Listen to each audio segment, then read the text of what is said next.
चांद का सुनहरी बाग। एक वक्त की बात है, एक छोटे से गांव में आमना नामी एक लड़की रहती थी। आमना बहुत ख्वाब देखने वाली और तख्लीकी सोच रखने वाली लड़की थी, लेकिन वो अक्सर अपने ख्वाबों को हकीकत बनाने के बजाय सिर्फ उनके बारे में सोचती रहती थी। उसके गांव में गुर्बत आम थी और लोग मुश्किल हालात में जिंदगी गुजार रहे थे। आमना हर रात खिड़की के पास बैठकर आसमान को देखती और चांद को अपने ख्यालात का साथी बनाती। एक रात जब चांद पूरा था और अपनी रोशनी से जमीन को रोशन कर रहा था, आमना ने दिल ही दिल में ख्वाहिश की, काश मेरे पास एक जादुई बाग होता जहाँ सोना उगता और मैं सबकी मदद कर सकती। अचानक आमना के हाथ में एक जादुई पत्थर उतरा जिससे वो जादुई बाग देख सकती थी।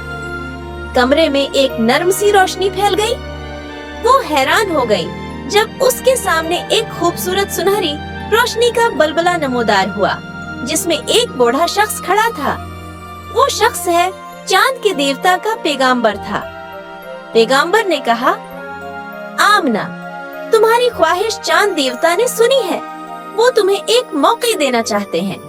चांद पर एक सुनहरी बाग है जहाँ मेहनत से सोना उगाया जा सकता है, लेकिन याद रखो, ये बाग सिर्फ इन लोगों को इनाम देता है जो खुलूस और मेहनत से काम करें। क्या तुम तैयार हो? आमना ने खुशी से हाँ कहा। पैगंबर ने उसे चांद पर ले जाने के लिए एक जादुई पल बनाया। आमना के दिल में खौफ और जोश दोनों थे। चांद पर पहुंचकर आमना ने एक शानदार बाग है देखा, जहां सुनहरी दरख्त, पौधे और फूल चमक रहे थे, लेकिन बाग खाली और बेजान लग रहा था। पैगंबर ने वजाहत की, ये बाग उस वक्त तक जिंदा नहीं होता जब तक कि कोई उस पर मेहनत न करे। तुम्हें जमीन खोदनी होगी, बीज बोना होगा और हर पौधे की देखभाल करनी होगी, तभी ये सोना उगाएगा। आमना ने फौरन काम शुरू कर दिया, लेकिन बाग की जमीन सख्त और नाकाबिल बर्दाश्त थी। उसे दिन रात सख्त मेहनत करनी पड़ी और कई बार वो थक कर बैठ जाती। पैगंबर ने उसे मशूरा दिया, मेहनत है कभी जाया नहीं जाती, सब्र रखो और नतीजा देखो। कई दिनों की मेहनत के बाद बाग में हल्की सी रोशनी फैलने लगी। आमना ने देखा कि दरख्तों पर सुनहरी फल लगने शुरू हो गए हैं। बाग की खूबसूरती ने उसकी थिकन दौर कर दी।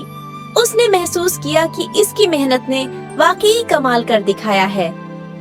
पैगंबर ने आमना से कहा, ये सुनहरी है, फल तुम्हारे हैं, लेकिन याद रखो, उन्हें सिर्फ इन लोगों के साथ बांटो जो उनकी कद्र करें और खुद मेहनत करने के लिए तैयार हों। आमना ने गांव वापस आकर अपनी जिंदगी बदल दी। उसने बाग के सुनहरी फलों को बीजकर गांव में गुर्बत खत्म करने का मंसूबा बनाया, लेकिन उसने ये शर्त रखी कि हर शख्स अपनी काबिलियत और मेहनत से अपना हिस्सा हासिल करेगा। उसकी ये हिकमत अमली न सिर्फ गांव को खुशहाल बनाने में मददगार साबित हुई, बल्कि उसने लोगों को ये सबक भी दिया कि ख्वाबों को पूरा करने के लिए मेहनत जरूरी है। आमना ने हमेशा याद रखा कि चांद का सुनहरी बाग न सिर्फ जादुई था, बल्कि उसने उसे मेहनत, सब्र और दूसरों की मदद करने का सबक भी दिया है। उस कहानी ने आमना को और गांव के लोगों को ये सिखाया कि हकीकी कामयाबी वही होती है जो मेहनत और खुलूस के साथ हासिल की जाए। ख्वाब देखना खूबसूरत है, लेकिन उन्हें हकीकत बनाने के लिए मेहनत और खुलूस लाजिम है।